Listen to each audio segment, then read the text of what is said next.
والذین هم لفروجہم حافظون۔ اگر تم چاہتے ہو تمہیں بلندی کردار نصیب ہو، تمہارے اندر سے بری عادات اور رذائل نکل جائیں، بدخلقیاں بد اخلاقیاں نکل جائیں، تو پھر فرمایا والذین هم لفروجہم حافظون، وہ لوگ اپنی شرمگاہ کی حفاظت کرنے والے ہیں۔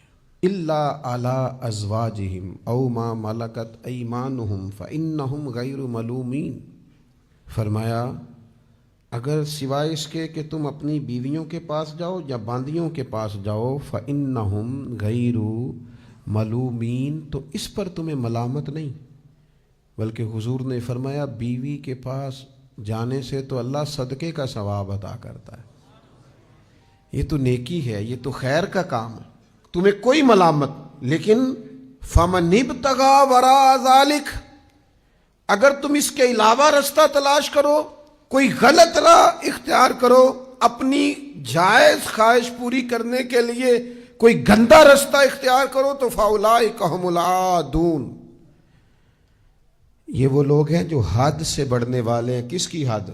شریعت کی حد۔ کس کی قائم کردہ حد؟ اللہ کی قائم کردہ حد۔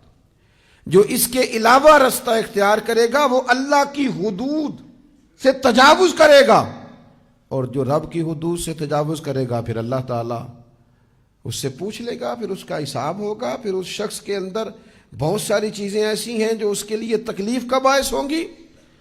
تو جو لوگ چاہتے ہیں کہ بلندی کردار اور عظمت کردار حاصل ہو، اپنی شرمگاہ کی حفاظت کریں۔ دیکھو تو صحیح یار، کتنے سادے لفظوں میں کتنی بڑی بات میرے کریم محبوب علیہ السلام نے ارشاد فرمائی۔ فرمایا لمبی گارنٹی نہیں مانگتا، بس دو چیزوں کی گارنٹی دے کے مجھ سے جنت کی گارنٹی لے لو۔